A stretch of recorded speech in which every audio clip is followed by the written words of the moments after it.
Hello everyone. So welcome to the part 2 of the editorial A Betrayal Foretold. जैसा कि हमने part 1 में analysis so called the summary and कुछ meanings देखे थे। अब मैं जैसे कि मैंने आपको प्रॉमिस किया था पार्ट 2 में आपको मैं क्वेश्चंस कराऊंगा। तो ये सारी चीजें हमने कर ली हैं। अगर आपने पार्ट 1 नहीं देखा तो फिर से आप जाकर पार्ट 1 विजिट कर सकते हैं। ओके, तो चलिए शुरुआत करते हैं। Let me take this. Okay pen. हाँ, तो just take 30 seconds and try to solve this spotting an error. Okay, देखिए जब कभी स्पॉटिंग एरर कर रहे हो बस तीन चीजें याद रखनी है। First, subject verb agreement. Second, tense. ये दोनों लगभग एक ही चीज एक ही के अंदर आ जाएगा, but again I am keeping the heading. And third one, article, preposition, conjunction. And fourth है मैच। आई मीन आइदर और नीदर नॉर, ये चीजें बस। बाकी थोड़े बहुत रूल्स होते हैं, but with practice you will learn. तो चलिए अब आंसर देखते हैं। The US appears poised to break with 77 years of partnership with western Europe nations under security umbrella of NATO. देखिए बहुत सारे स्टूडेंट्स कहते हैं सर poised का मीनिंग क्या होता है, टू ब्रेक का meaning. So poised to break मतलब बिछड़ के, बिछड़ जाना मतलब अलग हो जाना। But very important, spotting error में आपको मीनिंग समझने की जरूरत ही नहीं है, बस ये चीजें आपको याद रखनी है, only this points.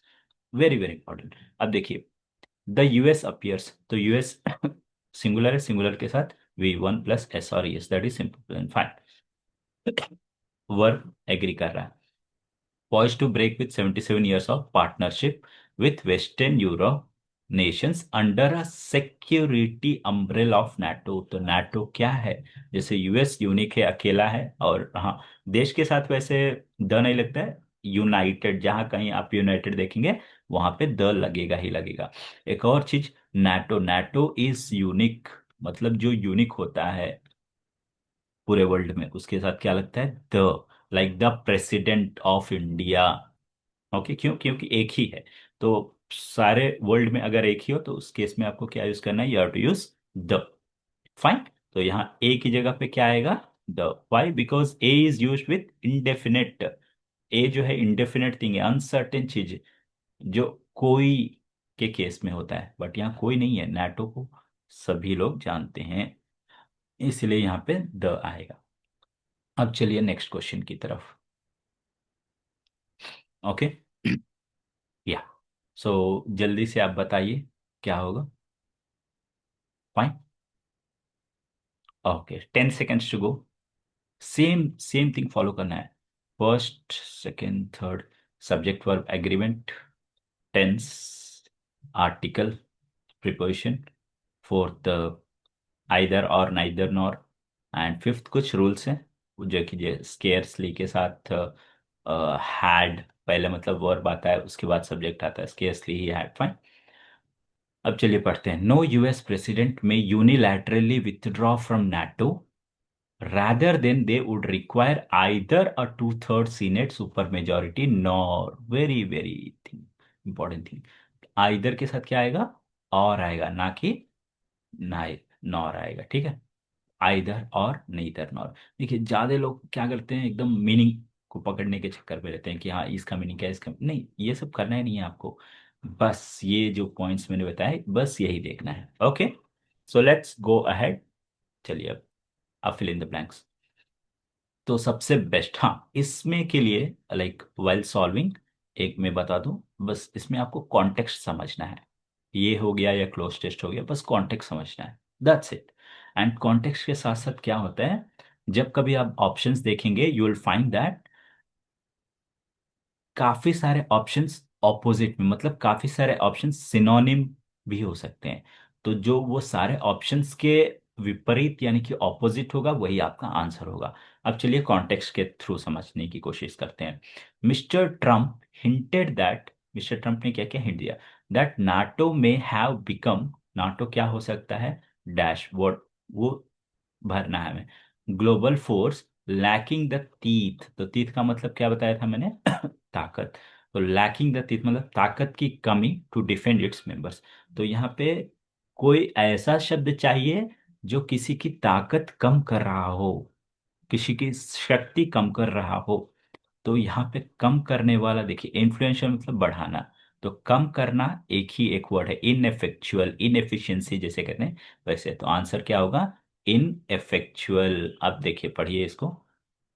Mister Trump hinted that NATO में हैव बिकम, नाटो क्या हो सकता है? इनएफेक्चुअल मतलब inefficiency global force, inefficient global force बन सकता है। लैकिंग द टीथ मतलब शक्ति के कारण, तो शक्ति के कारण क्या होगा? कोई भी कमजोरी पड़ेगा, तो वही आपका आंसर होगा। फाइन, नाउ लेट्स गो है। सेम यहाँ पे भी वही कॉन्टेक्स्ट को समझना है आपको। एक स्पॉटिंग एरर, हर ग्रामर का अलग अलग रूल है। मतलब फॉर एग्जांपल स्पॉटिंग एरर का कुछ, क्लोज टेस्ट का कुछ, फिल इन द ब्लैंक्स का कुछ, इवन सेंटेंस अरेंजमेंट का कुछ। ओके, तो बस आपको ये जो रूल है ना, रूल नहीं, मैं आपको ये बोलूंगा बेसिक अंडरस्टैंडिंग बस होनी चाहिए कि हाँ कहाँ पे क्या करना है बस। Fine. The shock of a partner nation, okay, dash its commitments will likely lead to recalibration. मतलब कुछ shock of a partner nation, मतलब यहाँ पे कौन से कॉन्टेक्स्ट में यूज हो रहा है कि जो भी पार्टनर नेशन थे यूएस के, वो लोगों ने कुछ शॉक दे दिया, मतलब कुछ सरप्राइज कर दिया। क्यों? तो जिस वजह से, या वो लोग भी सरप्राइज हो गए इस केस में। इट्स कमिटमेंट, तो जो उन्होंने कमिटमेंट दिया था, जो भी प्रॉमिस किया था, will likely to lead recalibration of trust. तो अब फिर से वो जो पुनर्गठन करना पड़ेगा जो भी ट्रस्ट था। ठीक है, तो यहाँ पे मतलब कोई आपको धोखा दे देगा, तो आप क्या करेंगे? फिर से मतलब अपना प्लान करेंगे कि नहीं अब उस पर भरोसा नहीं करना है। तो ये कुछ शॉक, शॉक कब लगता है? जब कभी आपको कोई धोखा देता है, तो उस केस में तो धोखे से रिलेटेड कोई वर्ड है कि यहाँ पे? फुलफिलिंग नहीं, यहाँ तो प्रॉमिस फुलफिल हो रहा है। अबेंडन, यस, छोड़ के जाना, रण छोड़ बोलते हैं ना, तो उस टाइप से। तो even you can use abandon, या यू कैन यूज विथड्रॉवल। ठीक है, और ये जो शीर्षक है, बिट्रेयल, बेवफाई। ठीक है, तो the shock of a partner nation abandoning it's commitments, तो अपने बातों से मुकरने के कारण यहाँ पे रिकैलिब्रेशन होगा, मतलब कर रहे हैं।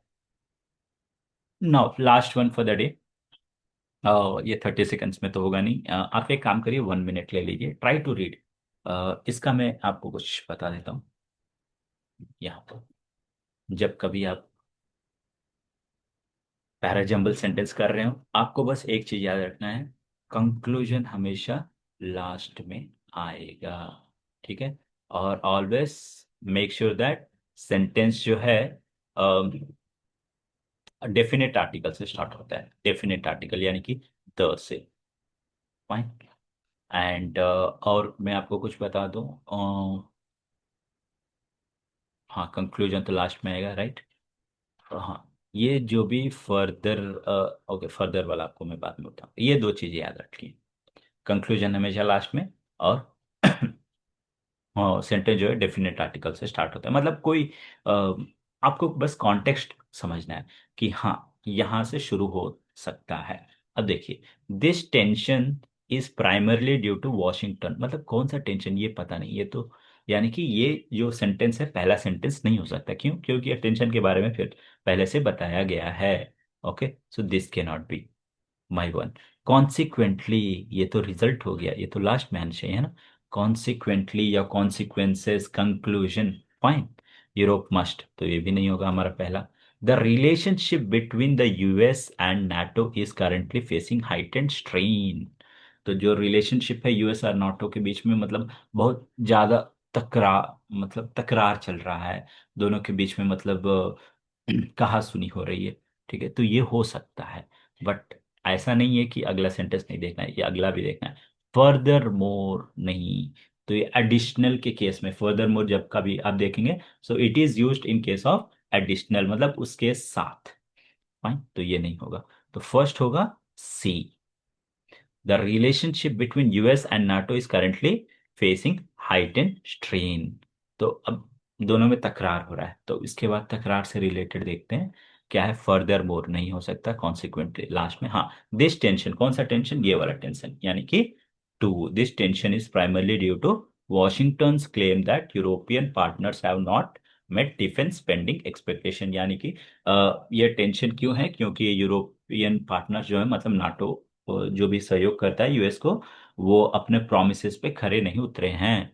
एंड फर्दर मोर उसके बाद the possibility of US withdrawal has created a potential security vacuum.